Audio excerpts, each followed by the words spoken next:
नरेश म्हस्के, राजन विचारे यांच्या विरोधात 613 मतांनी आघाडीवर आहेत. अश्विन, खरं आहे, त्यामुळे नरेश म्हस्के, राजन विचारे अशी ठाण्यामधली लढाई मशाल विरुद्ध धनुष्यबाण आणि त्याच्यामध्ये नरेश म्हस्केने आघाडी घेतली आहे. भारती आपल्याला काहीतरी अपडेट घेऊन आली आहे पुन्हा एकदा. भारती, खरं तर आता बऱ्यापैकी मतमोजणीला वेग आलेला दिसतोय. माझ्याजवळ काही लोकांची मताची आघाडी आहे.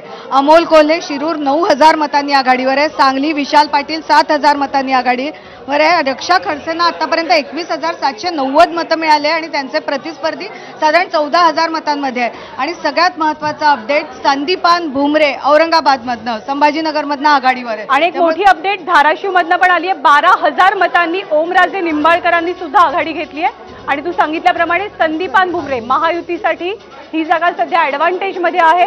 पण तिकडे कोल्हापूरमध्ये काँग्रेसचे शाहू महाराज यांनी आपली आघाडी टिकवून ठेवली आहे. 6000 मतांसह ते सध्या आघाडीवर. खरं तर आपण जेव्हा आघाडी कितीची आहे ते सांगतो आहे, अकोल्यात खूप चांगले अपडेट्स येतात आहे. अभय पाटलांनी आता 2500 मतांची आघाडी घेतलेली आहे. अगदी थोड्या वेळासाठी आपल्याला सांगण्यात आलं होतं की प्रकाश आंबेडकर यांनी 500 मतांची अगदी निसटती आघाडी घेतली होती. आता मात्र परत एकदा कल बदलताना दिसत आहे. त्यामुळे आता निकालाला खूप वेग आलेला आहे आणि आपल्याजवळ अपडेट सुद्धा वेगाने येत आहे. खरं आहे, त्यामुळे कौल जे आहेत ते अत्यंत वेगाने काही मिनिटामध्ये चेंजेस होत आहेत. जसं आता भारतीने सांगितलं, मगाशी जे उमेदवार आघाडीवर होते ते आता पिछाडीवर गेलेत आणि वेगळेच उमेदवार पुन्हा एकदा आघाडीवर येताना दिसत आहेत.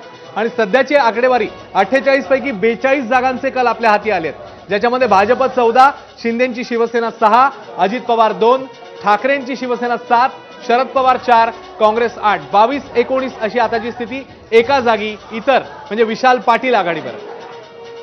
आणि मुंबईमध्ये काय घडतंय? मुंबईमध्ये महायुतीचे उज्ज्वल निकम आघाडीवरती आहेत. उत्तर मध्य मुंबईतनं त्यांच्या विरोधात वर्ष गायकवाड निवडणूक लढवतात. त्यामुळे उज्ज्वल निकम हे आघाडीवर असल्याचं चित्र आहे. राहुल शेवाळेंनी सुद्धा आपली आघाडी पहिल्या फेरीपासून टिकवून ठेवलेली आहे.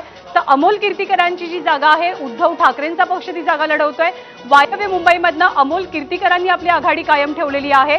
तर अरविंद सावंत यांनी सुद्धा यामिनी जाधव यांच्या विरोधात दक्षिण मुंबईतनं आपली आघाडी टिकवलेली आहे. नागपूरमधनं नितीन गडकरींनी आघाडी मिळवली आहे. मतदानाच्या आधीपासून नितीन गडकरी 5.5 लाखांच्या मताधिक्यानं विजयी होतील असा विश्वास त्यांच्या कुटुंबियांकडनं आणि कार्यकर्त्यांकडनं सातत्यानं व्यक्त होतोय.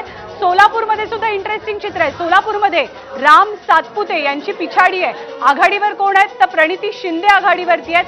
अगदी टफ फाईट प्रणिती शिंदे आणि राम सातपुते या दोघांमध्ये पाहायला मिळते. पण सध्याचे कल असं सांगतायत, प्रणिती शिंदे म्हणजे महाविकास आघाडी काँग्रेस यांनी ही जागा कलांच्या बाबतीत आपल्याकडे टिकवून ठेवलेली आहे. तर कोल्हापूरमध्ये सुद्धा शाहू महाराज छत्रपती यांनी आपली आघाडी कायम ठेवली आणि 8000 मतांची ही आघाडी आहे शाहू महाराजांची कोल्हापूरमधनं. खरं, त्याच्यामुळे 8000 मतं शाहू महाराज आघाडीवर, तिकडे 7000 मतांनी विशाल पाटील आघाडीवर अशी सध्याची आकडेवारी. आणि पुढे जाण्याआधी पुन्हा एकदा आपण देशातली आकडेवारी ज्ञानाला बघूया. 511 कल आता हाती आलेत. 543 पैकी भाजप 311 आणि एनडीए 350 अशी आताची स्थिती आहे. इंडिया 133, इतर 28 अशी स्थिती आहे. त्यामुळे ही आहे देशातली आकडा आहे. 350चा आकडा मोठा आकडा आहे. 400 पारचा नारा आहे, म्हणजे एनडीए सह 400 पार आणि भाजप 370 पर्यंत जाईल असं अमित शहांनी म्हटलं होतं. भाजप सध्या कलांच्या बाबतीत 311 जागांवर देशभरात आघाडीवर आहे. तर एनडीए 350 जागा, इंडिया आघाडी 133 जागांवरची आपली आघाडी टिकवून आहे. तर इतर 28 जागा. स्मिता वाघ 15000 मतांनी पुढे गेलाय जळगावमधनं. जळगावचं चित्र बदललंय. रायगडमध्ये सुनील तटकरे आघाडी घेत आहेत. तिथे शिरूरमधनं अमोल कोल्हे आघाडीवर आहेत. तर स्मिता वाघ यांनी आपली आघाडी आता टिकवली आहे. 15000 मतांची आघाडी. अश्विन, आणि कोकणामधनं जर आपण बघितलं ना, तर सध्या तरी दोन्ही ठिकाणी भाजपचे उमेदवार म्हणजे भाजप आणि मित्रपक्षांचे उमेदवार आघाडीवर दिसतात. तिकडे कोकणामध्ये रायगडमध्ये जे आहेत तटकरे आघाडीवर आहेत. रत्नागिरी सिंधुदुर्गात नारायण राणे आघाडीवर आहेत. पुन्हा एकदा चित्र जे आहे ते महायुती 24, मविया 18 असं झालेलं बघायला मिळतंय. तर 24-18 अशी टॅली आहे. आणि कलानुसार एनडीएनं 350 जागांचा आकडा पार केलेला आहे. हे कल आहेत, हे कौल नाहीत, हे निकाल नाहीत, हे कल आहेत. आकडे वेगानं बदलत आहेत देशाचे आणि महाराष्ट्राचे.